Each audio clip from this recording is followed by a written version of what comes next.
ఆ నియోజకవర్గంలో ఆయనను ఎమ్మెల్యేగా వరుసగా మూడోసారి గెలిపించారు. అయితే పలు అభివృద్ధి కార్యక్రమాలు చేశారు. కానీ హ్యాట్రిక్ కొట్టిన ఎమ్మెల్యేగా నియోజకవర్గాన్ని పరుగులు పెట్టిస్తారనుకున్న ప్రజల అంచనాలను అందుకోలేకపోయారు. పేరు ఘనం, తీరు అధ్వాన్నం అన్న చందంగా తయారయ్యారు. సింపుల్ గా చెప్పాలంటే పేరు గొప్ప, ఊరు దిబ్బ అన్నట్లుగా తయారయ్యారు. ఇంతకీ ఎవరాయన?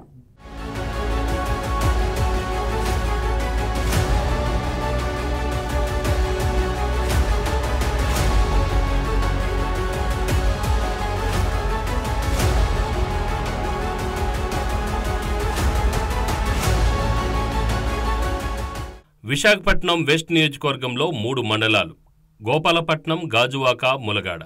నియోజకవర్గం ఏర్పాటైన తర్వాత 4 సార్లు ఎన్నికలు జరగ్గా 2009లో కాంగ్రెస్ అభ్యర్థి గెలుపొందగా మిగతా 3 సార్లు టీడీపీ విజయం సాధించింది. ఈ 3 సార్లు కూడా టీడీపీ అభ్యర్థిగా పెతకంశెట్టి గణబాబు హ్యాట్రిక్ విజయాన్ని అందుకున్నారు.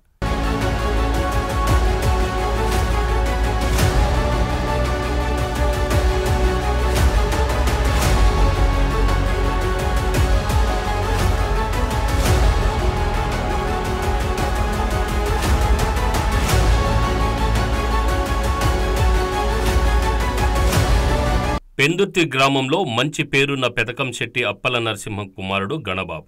ఎన్టీఆర్ టీడీపీ స్థాపించిన నాటి నుండి ఆయన వెంట నడిచారు అప్పల నరసింహం. ఆయన మరణం అనంతరం ఆయన కుమారుడు గణబాబు ప్రత్యక్ష రాజకీయాల్లోకి వచ్చారు. గౌర సామాజిక వర్గానికి చెందిన గణబాబుకి నియోజకవర్గంలో మంచి పట్టుంది. సౌమ్యులు, మంచివాడు అనే పేరు ఉంది. స్పోర్ట్స్ మ్యాన్గా ఈ ప్రాంతం యువతకి సుపరిచితులు. ఇప్పటికే 3 సార్లు ఎమ్మెల్యేగా గెలుపొంది హ్యాట్రిక్ కొట్టారు.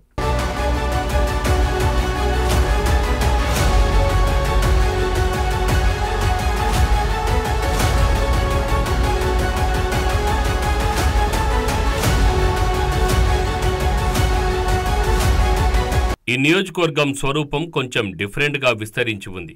కొండ ప్రాంతం, పారిశ్రామిక ప్రాంతం, పోర్ట్ ప్రాంతంగా విభజింపబడి ఉంటుంది.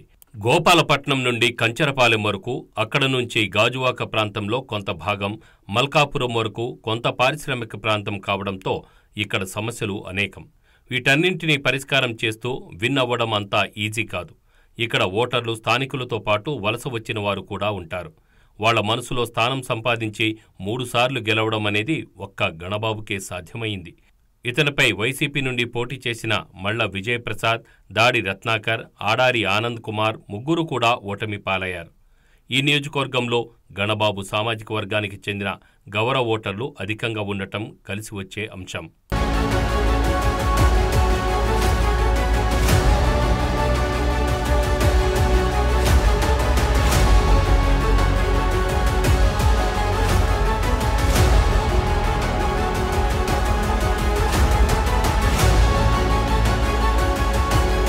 నియోజకవర్గంలో గణబాబు పలు అభివృద్ధి కార్యక్రమాలు చేశారనే అభిప్రాయం ఉంది.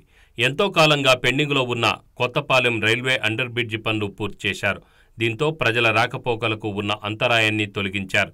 విశాఖలో ఎల్జీ పాలిమర్స్ ప్రమాదం జరిగినప్పుడు స్థానిక ఎమ్మెల్యేగా బాధితుల పక్షాన నిలిచి ప్రభుత్వం నుండి రావాల్సిన నష్టపరిహారం చాలా వరకు ఇప్పించే ప్రయత్నం చేశారు. బాధితులకు అండగా నిలిచారు. గణబాబు గారు ఈ ఊరికి చాలా కార్యక్రమాలు చేశారండి.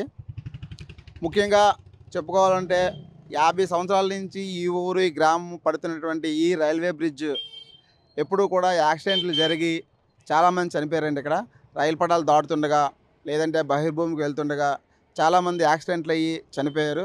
ఆ విషయాన్ని గత ప్రభుత్వాలకి, ఎన్నో ప్రభుత్వాలకి ఈ ఊరి నుంచి ఎన్నోసార్లు మేము మొరపెట్టుకున్నామండి.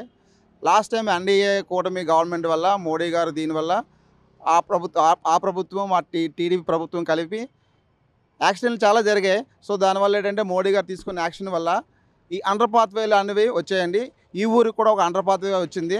దానికి మా గణబాబు గారు కృషి వల్ల ఈ అండర్ పాత్వే ఇక్కడ నిర్మించడం జరిగింది. లేదంటే వేరే దగ్గర ఎక్కడో నిర్మించవలసిన అండర్ పాత్వే ఇక్కడ నిర్మించడం జరిగింది. ఇది కేవలం గణబాబు గారి కృషి మాత్రమే.